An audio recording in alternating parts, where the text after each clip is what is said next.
Welcome back to Revealing the Truth, where we cover the headlines, the heartlines, and biblical truth. I'm your host, the Reverend Rabbi Eric Walker, and today we're talking about life. We're talking about the struggles of life. We're talking about the precious value of life. We're talking about, biblically, the women of the Bible that could not have children, but God answered the prayers of 6 of the 7. We've talked about those who are desirous of wanting to have children.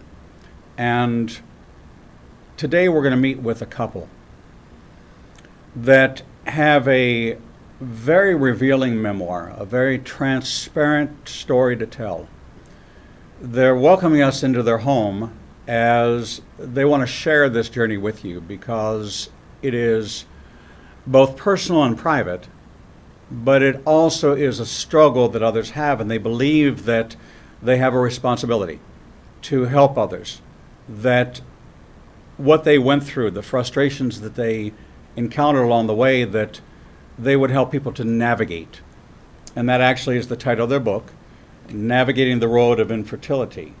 I'm very happy to welcome Christie Kahan and her husband, Aaron Michael Kahan, to Revealing the Truth. Welcome to the show.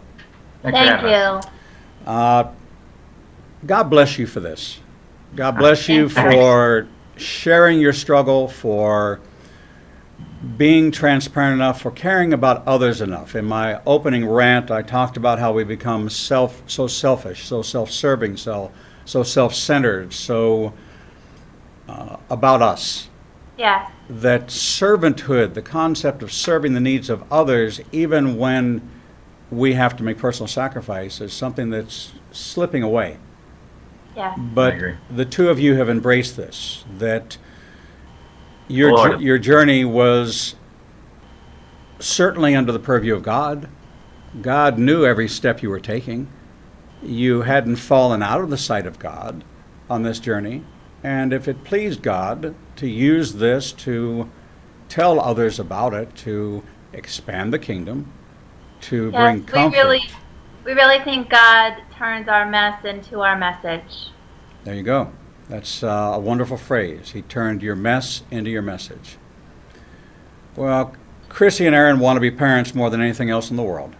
They both work with children and want to have a family of their own, but their journey forward is plagued by troubles and setbacks.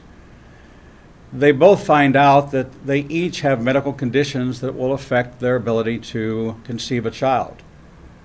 Not giving up, they elect to have surgery to make their dream possible. With candor, the two share the surgical process and the steps they took afterward to become parents. Along the way, they will encounter not only medical issues, but problems with the U.S. foster care system and the uncertainties of in vitro fertilization. This young couple have undergone severe emotional trials in their experiences with the medical and foster care system, but they're committed to each other and hopeful about the future. They encountered enormous setbacks in trying to conceive.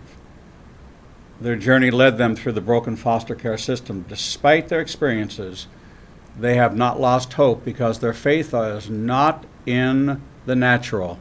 Their faith is in the supernatural. Welcome to Revealing the Truth. You know, let us get to know you. Sure. A little bit about your background, how you met, where you met, and what you do now. So we are both educators. I'm an elementary assistant principal and have been for 8 years. I'm a strong advocate for kids with disabilities. I work in a self-contained unit with kids who are differently abled. I'm a one-on-one with them, so I work very closely and personally with children who suffer from specific learning disorders, autism, and so on and so forth. That's my current profession. During our free time, we're both mentors to high school youth for our church, and we just we love kids.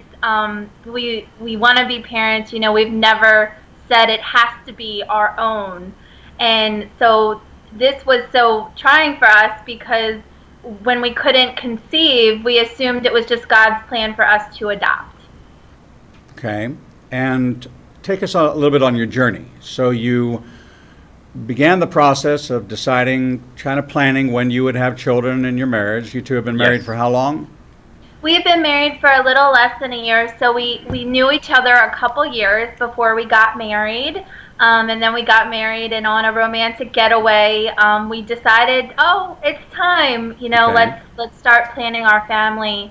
And then 6 months after we could not conceive, I started talking to my doctor, and she said, I'll just take some time. Of course, I'm a very organized, sequential person, so I had a ton of questions. Right. 6 months later, still hadn't conceived, and I actually had to beg her to get a sonogram because I had other friends who told me, you need to get a sonogram. You could have something wrong. And so I did. I had a very large coconut-sized uterine fibroid tumor. And Aaron also was examined, and he had varicocele, which are varicose veins in the private area, and the only side effect is infertility. So we were like, wow, yes, we found the cause. We're going to have surgery. And we just thought it would be... Just a few months later, we would have kids or a Right. child. Right. It would be just naturally progress from there. We didn't really think it was going to go so deep as to lead to IVF, certainly. And we never wanted to do IVF. So at my post-operation appointment, my doctor gave me the cute little baby folder and started talking to me about IVF. And I said, no. I said, I'm very strong in my faith, and I believe that, if God has made me so I can't carry a child, then perhaps we should adopt. And so I took the information, but I wasn't ready to receive it yet. She said it was highly unlikely we would ever conceive on our own. I myself was a miracle baby. I wasn't supposed to be here. I was premature. So I'm a big believer in God's miracles.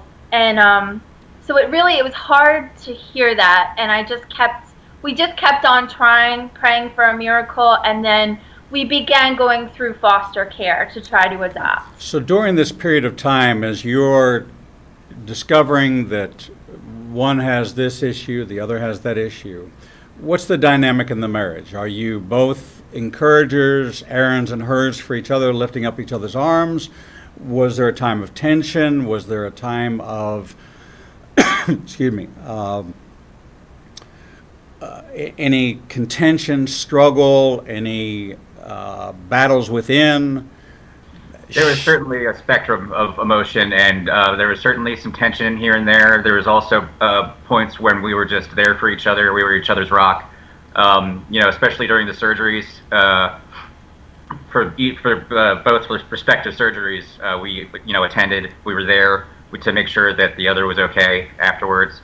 But yeah, we experienced all of that contention, upliftment, that sort of thing. You really start to, when your body doesn't work the way you want it to, you kind of look and it's natural to blame your partner. And really for us, it was both of us. And so coming to terms with that your body doesn't work the way you want, you feel so much shame and guilt, and you really have to keep the lines of communication open with one another. We also have sought counseling. We have a very spiritual counselor who's really helped us. Our church has been so supportive. They've been through everything with us. And just that outside support, too, has been so necessary because you've experienced so many emotions. So you shared your story with people in your community, in your church. Yes. Yeah. What you were going through, asking for prayer. Yeah. Yes, asking very for much so. intercession and for compassion. Definitely. Mhm. Definitely. So that became your faith, your family of faith became your support Absolutely. system. Mhm. How wonderful. When you began to navigate this road, what were the steps that you took?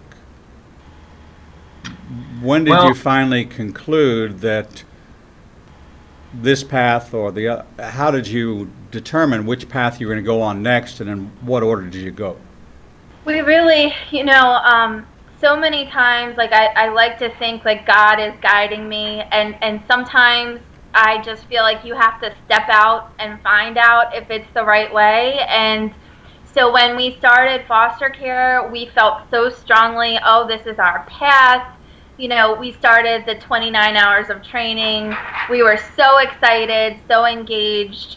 And as it progressed, because you have to do training and then a home study and home inspection, so it took about 4 months to even get trained. And then as we were getting cases and they weren't right, we started wondering if this was really what God wanted for us.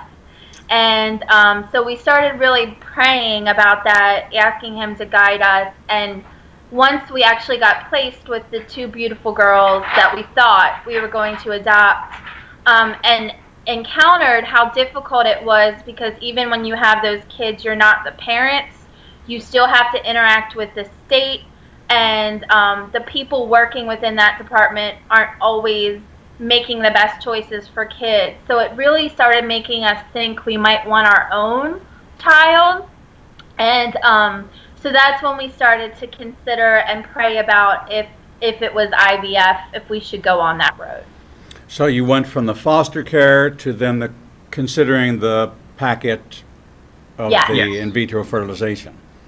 Yeah. So to talk about the foster care system for just a minute, because there, throughout the country there are various degrees of engagement, and there are people who are professional foster parents that use the system to provide them income so they don't have to work, and it's a system that is rather antiquated, and there are people who are kind of in the system. I have a very good friend who was a foster parent and adopted her foster child, but that system is rather incestuous. It's absolutely. It's a sphere of players that all know each other.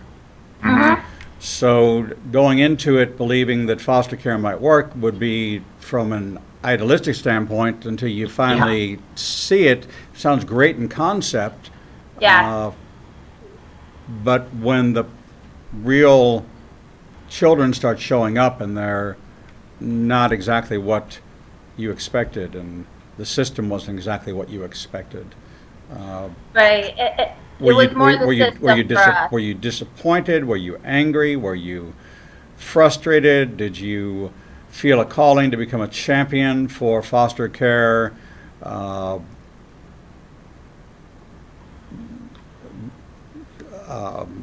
to think of the word. Change. Definitely. It wasn't the kids. We loved them. The kids were phenomenal. We thought, because going through the training, we had checked all the boxes, that we were a pre-adoptive resource, that we would get a case that was going to adoption. And that's what was presented to us when we agreed. We were told that this case, the grandparents had custody. They were terminating the rights. 2 weeks after we had the girls, we were told differently. It was reunification with their mother. And the little one had a disorder, so she had post-traumatic stress disorder from the abuse. And as it progressed, the state kept pushing these visits with her mother, kept pushing reunification, and it was causing her mental distress, to the point where her medical professionals were saying, please stop these visits. And when the state ignored that, that's where we had a very hard time, because we were having to clean up, the mess, take care of her. We're very versed in dealing with children with disabilities, but ignoring health care professionals' recommendations, we were not okay with, so we did advocate to the highest level. Which is kind of the reason as to why our case ended up the way it did, which was having the state essentially just rip them out of our care. We advocated for them too much, which we thought, going into this was just impossible. But when you take too strong of a stance, you start to kind of step on people's toes. Right. And when it's in their own little world that they've created for themselves, where they feel like they're at the top, they don't like that, and they start to get, their ego starts to get hurt a little bit. Well, they see you as whistleblowers, and, Yeah. and Exactly. they want to quiet you and shut your voice down because you expose what's going on, and then they're whatever scripturally hidden in the darkness is going to come out into the light. And so you were Right. trying to shine a Exactly. light into the corners that nobody paid attention to. So you decided to give up on the foster care program and began to navigate through in vitro fertilization. Yes. And how was that process for you? Well, after dealing with foster care, we were rather excited about like the sequential steps of in vitro. So it seemed to make a lot of sense when we got the outline. But then when the mountain of medicine came, just learning to, navigate that process. So 3 different needles a day Aaron would have to inject me with. And then I had the very rare occurrence of during the egg retrieval process, I almost died twice, and they could not figure out what was wrong. And so our first round was very upsetting because we thought it was going to take. We were believers, and it did not. We didn't even produce enough eggs to make it to the. It's a 5-day blastocyst you want to make it to, and we did not make it. So then deciding, do we continue on? Do we go another round? It is very expensive, even with healthcare. And then just really praying about it. And, Aaron thankfully was so supportive because he knew it was my body. We did decide to go through it again and got pregnant and unfortunately had a miscarriage. The second round we were able to at least freeze an embryo. So once we were able to, we went again and got pregnant again, and second miscarriage. So right now where we are is they have now diagnosed me with a blood clotting disorder, and we are going to see a blood specialist because that can impact my health. But where we're struggling is when we started with IVF, we took a genetic screening to see, to rule everything out, and it came back normal. But they don't test for this specific condition until you've had multiple miscarriages. So it's very hard going through all that loss. Wow, what a journey. What a journey. And Yeah. here are the two of you sitting close together because God is right in the midst of your marriage. A cord of 3 strands is not easily broken. Was your faith tested? Were you beginning to reach the point individually, maybe not even confessing to each other, but beginning to doubt God's plan? It's very hard. It's very hard. God, I know, is with us. My pastor and I have had a lot of what he called, after our second one, because our church family's been so with us and everything, and they're devastated, just like us. And we had a talk about how God doesn't make bad things happen, but he will use them. And I'm such a believer that God has a purpose for this, and I just might not know what it is. So not once did I ever doubt that God was with us and that he would use this. It's just not knowing how, and then praying for him to get us through the depression and the pain and the strength to keep going. So trying to focus on the blessings that we do have, as cliche as that sounds, and as hard as it is, that maybe this had to happen because this blood clotting disorder could kill me. Right. So trying to focus on those things, but really being honest with one another, praying together, and having those hard conversations with God. Well, I'm as a minister, I can tell you that you are quite a couple to have endured this kind of challenge, physical, emotional, spiritual, mental, to struggle with self and the relationship with God. Maybe even a God that's saying no. that knowing that this discovery, you have no idea through this process what God has spared you from.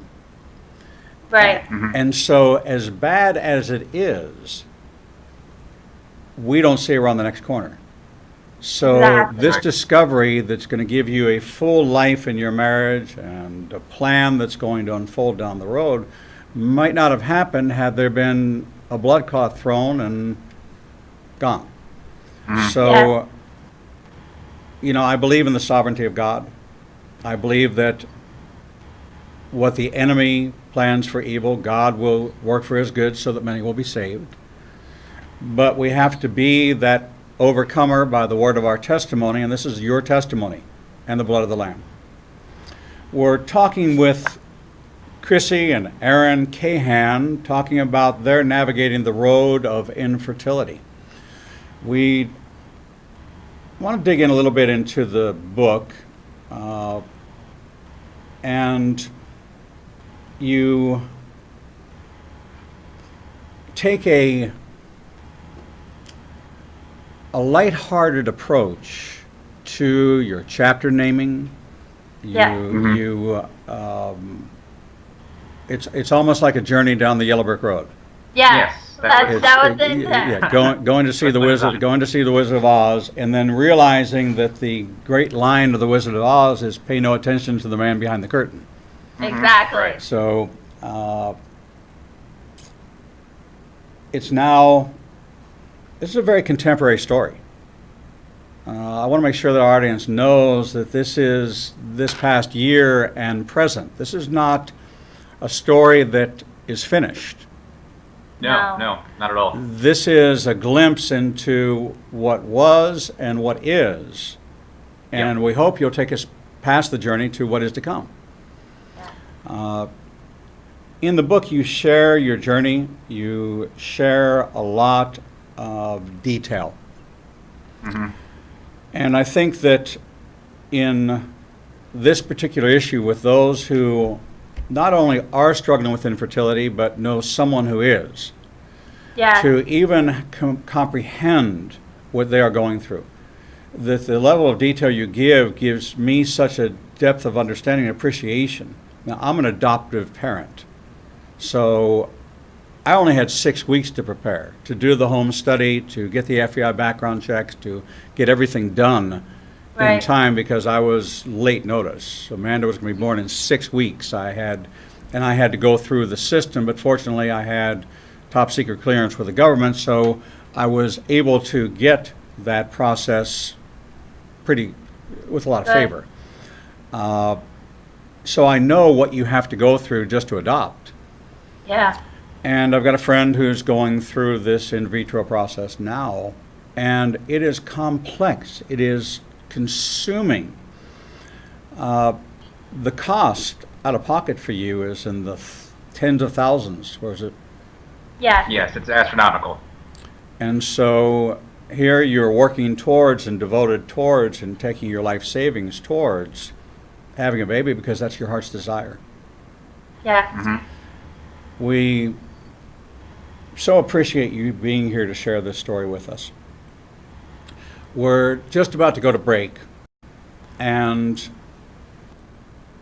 when we return, we're going to spend a little bit of time with Christie and Aaron about the book and how they navigate us through this road of infertility.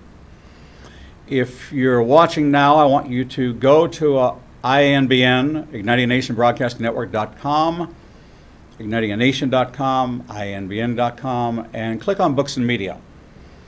The first thing you'll notice is it'll open a new window for you and will not terminate you watching the program.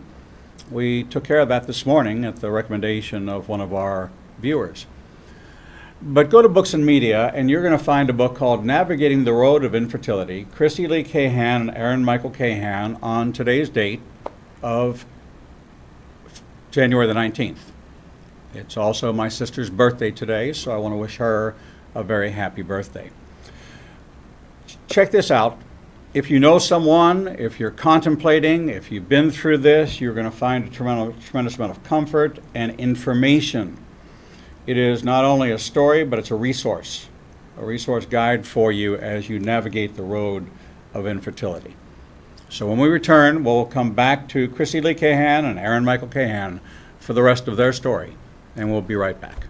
Welcome back to Revealing the Truth, where we cover the headlines, the heart lines, and biblical truth. Today we are on a very deep heartline, a very touching heartline, a very personal heartline as we take the journey to navigating the road of infertility with Christie Lee Kahan and Aaron Michael Kahan.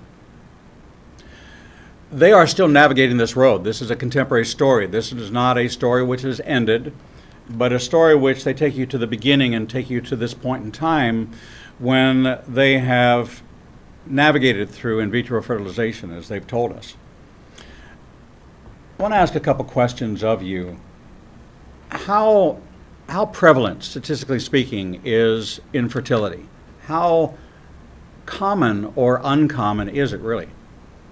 It's extremely common. It's 1 out of 6 couples are struggling with infertility.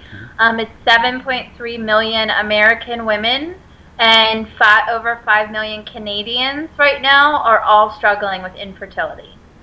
Wow. Yeah. You know, this is not a headline topic. It's not something that you hear just casually around the corner. This is a very private and personal journey the couples are taking. It must be a lonely road for many people to travel. It's extremely lonely. You really feel so much shame and guilt. And especially as you look around, you know, once you've been married for at least 6 months to a year, people start asking, when are you going to have kids? Don't you want one? You know, here, touch this baby, get that on you.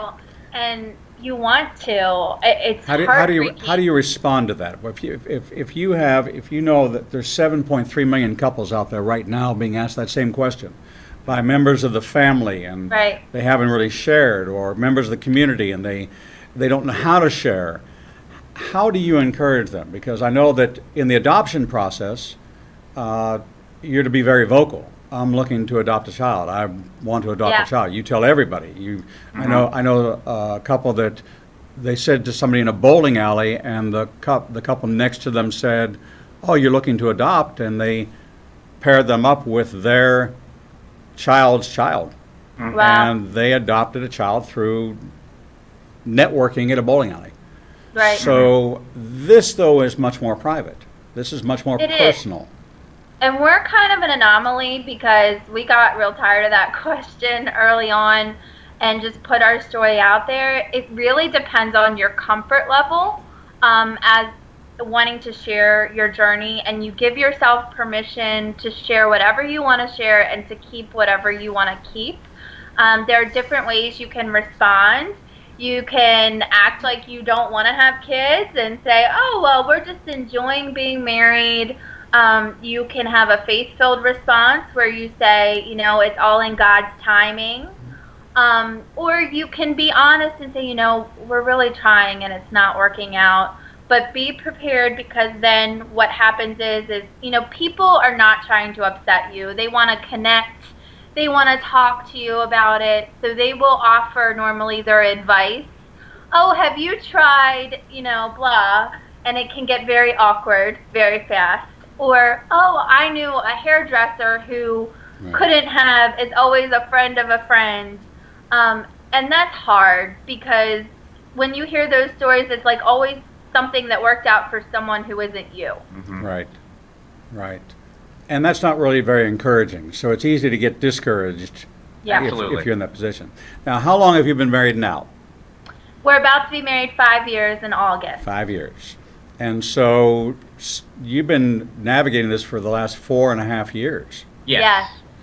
Which would make you graduates of the School of Infertility.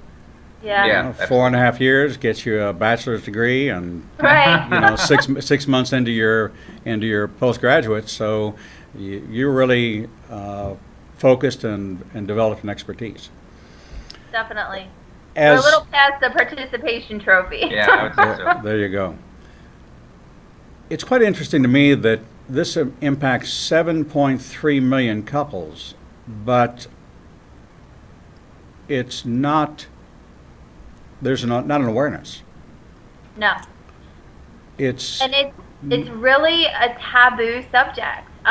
Even after we've been so vocal and sharing so much to try to bring light, after my first miscarriage, you know, my school, my office staff, everybody's so supportive. But I remember one person saying, well, if you get pregnant, you're not going to share it, right? And I said, I am, because even if I go through another miscarriage, I'm still going through it. Whether you know about it or not, right. I'm going through it. So you found in sharing your journey that there's been a certain amount of enlightenment to the plight of others, and you've become Yes. kind of a support network so that others can contact you. As you look at the book, and you talk throughout the book about your experiences and what you did, you certainly spend some time on the foster care situation. Yes. And the challenges of foster care. And as educators, it would seem that they would want to embrace, but the protection of government, and these are government agencies, and they have ways of doing things that make sense to them, but maybe not make sense to others. Yes. This is not so much an expose on the foster care system as this was a part of your journey and that people need to be aware of it. Right. Right. So I understand you really, your intention was to create awareness Yes. as you choose what path to take. Yes. Okay. Now, what path are you on now? So now we've actually been exploring international adoption, but it's very hard because we've just spent so much money on IVF. To start with that is $31,000. And, you know, even trying to fill out grant applications, it's $25 to even have your application submitted. So it's just very overwhelming right now, and so we're kind of just waiting to see what my blood clotting disorder is and moving forward in prayer with that. Just kind of giving our minds time to relax, and you know, we'll just take a moment to rebuild before we decide to plunge into international adoption. So for our audience, the Kahans are looking to adopt. And if by chance there's a couple out there or a viewer out there that has fallen in love with you as they look through your book, as I prepared a book about my life and the story for potential birth mothers to look at. This is an opportunity right now. We would love that. That'd be great. You know, how would people get in touch with you if they wanted to reach you? We actually, there's a page at the back of the book, and we encourage those. Please share your story. You know, we have our own website, kingkahan.com. We're on Facebook.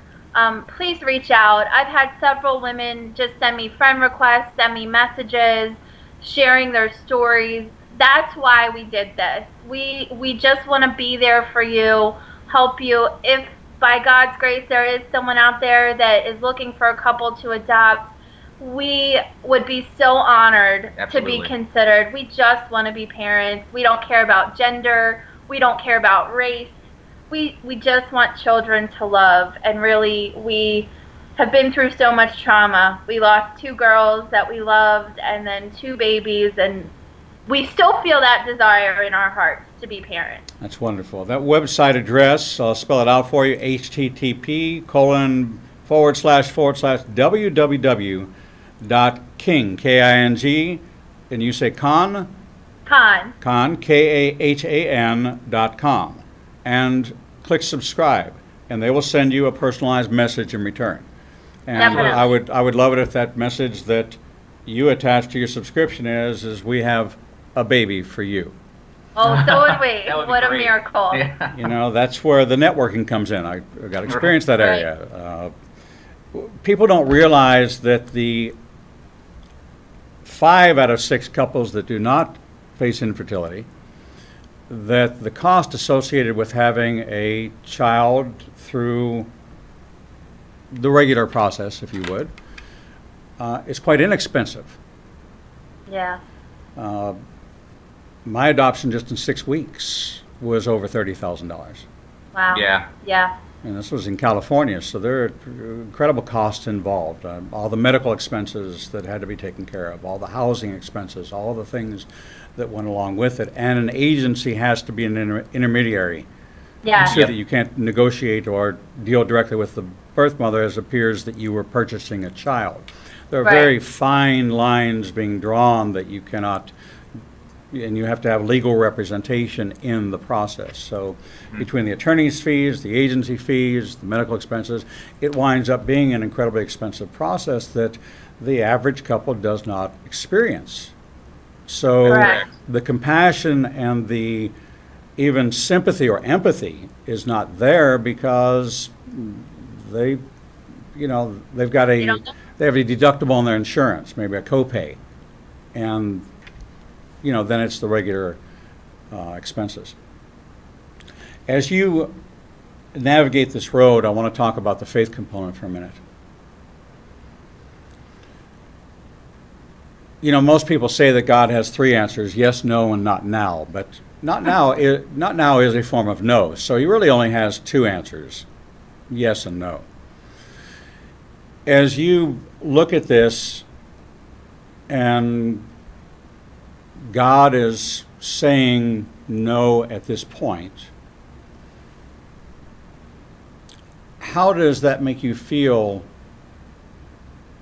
about the love of the Father?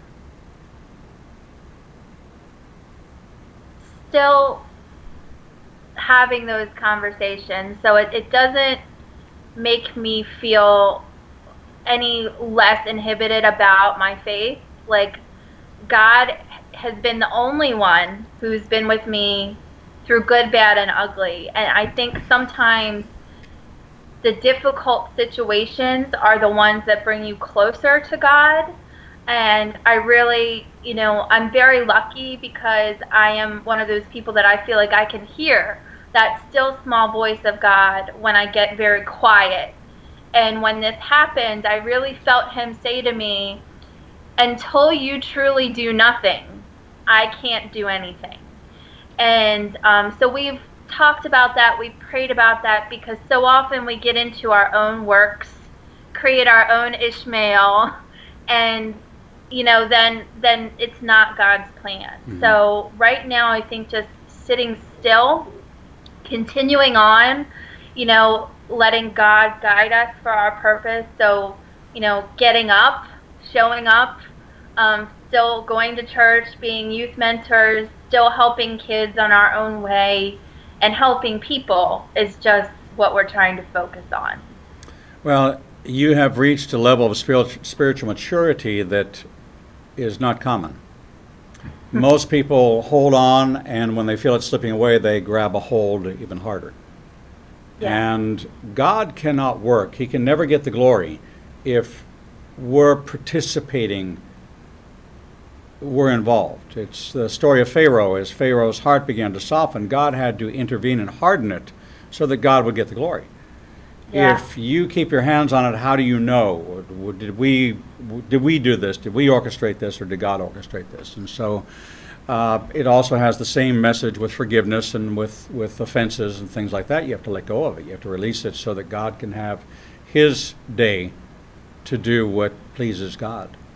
Definitely. And if it pleased him to uncover this clotting disorder so that that could be taken care of, yes, then that is truly a miracle, a gift from God, a discovery that you could have never made any other way. Right. Until there was an incident.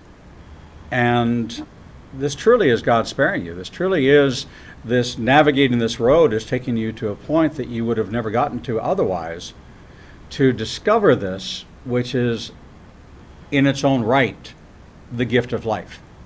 It happens to be your life right now. Yeah. As you take us on this journey through the book, what was the most difficult chapter for you to write? Oh, definitely. Definitely the Wicked Witch of DSS.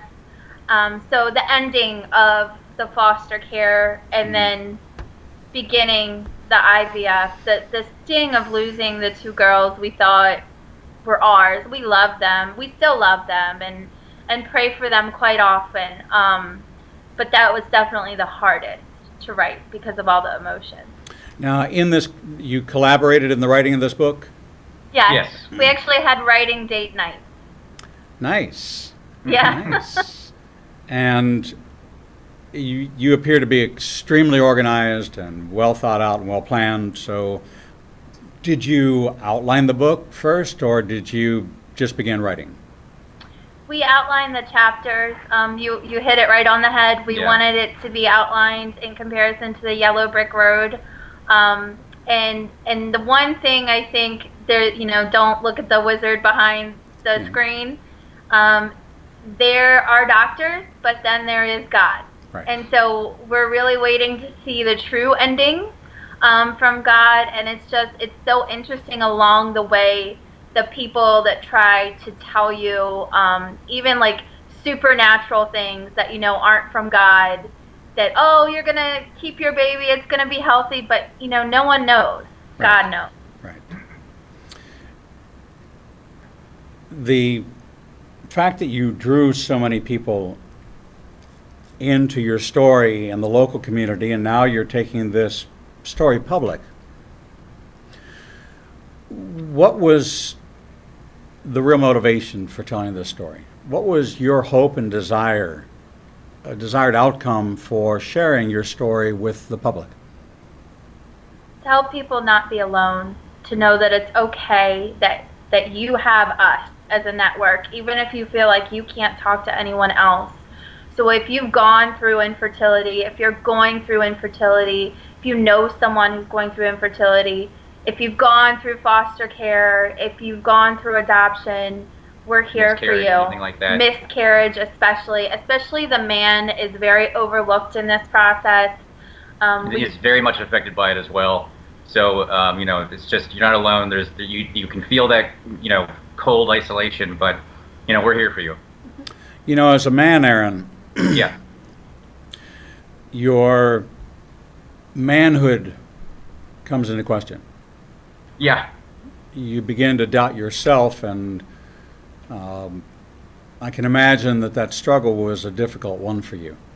It was indeed. There were plenty of sleepless nights. Where I'm up thinking about how much I failed in the one small part that I had to do, and I just couldn't do it apparently. So even with the advent of the surgery that I had, it was still there, kind of just gnawing at the back of my mind. Certainly. Did you share this with Christie? Did you? It took me a little while, but yeah, you have to kind of break through the barrier that society kind of like subliminally tells you, like that's a barrier you're not supposed to cross. And you don't really even know that you're doing it while you're doing it. You have to have a certain amount of self-introspection and self-awareness to say, like, what, no, I'm not going to just follow that same path. I'm going to take the less traveled one.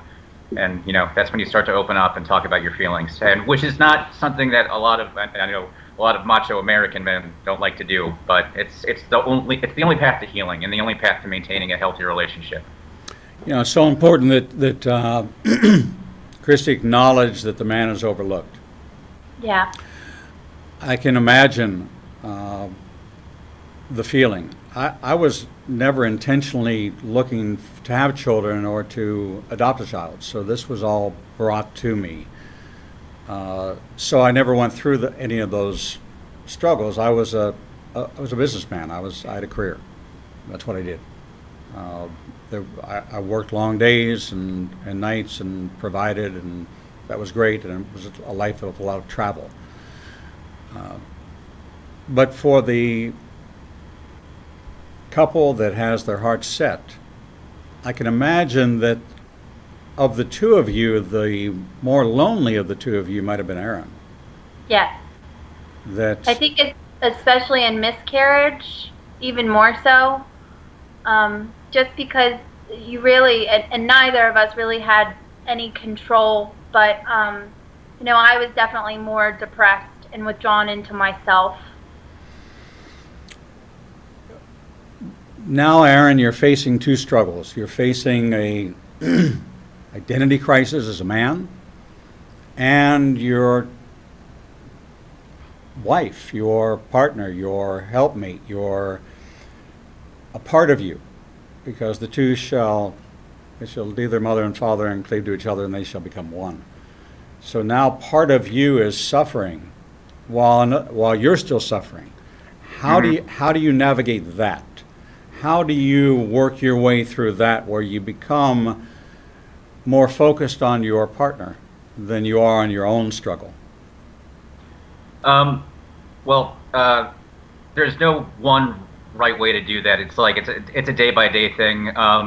But focusing on your partner who is clearly suffering so much, at least in my case, was really helpful for me to just, like, you know, if I could do anything to alleviate some pressures from her day, cook dinner, clean up the house a little bit more, maintain the kitchen, just, you know, tend to the animals that we have, like our house pets, that sort of thing. And just seeing a smile on her face kind of really helps out with my own internal issues. And you know, it's just taking the time to focus on your partner will start healing you. It'll give you back a bit of a sense of self and self-worth. At least that's my case. And then also, just take a few moments in the day, just to, like when I shower in the morning, I'll just sit there and say, like, I'm a good person. I can do this. I can make it through the day. Give yourself a little pep talk, that sort of thing, and just take a little time for yourself to just reinforce those good thoughts. Not always easy to do, but it's definitely something that will help if you continue to do it over time. You know, Christie, while Aaron was talking about the little things that he did to bring you comfort, to try to show you that he loved you, to try to lift some part of the burden from you, I could see that it resonated with you in a large way. Definitely. That the true nature of the man sitting next to you is a loving nature, a giving nature, a servant's nature, esteeming the other more than himself. And Aaron, you found comfort and healing in serving her needs. And sometimes we do have to put our needs on the shelf to serve another's needs. That happens. And it sounds like the two of you did that for each other. Absolutely.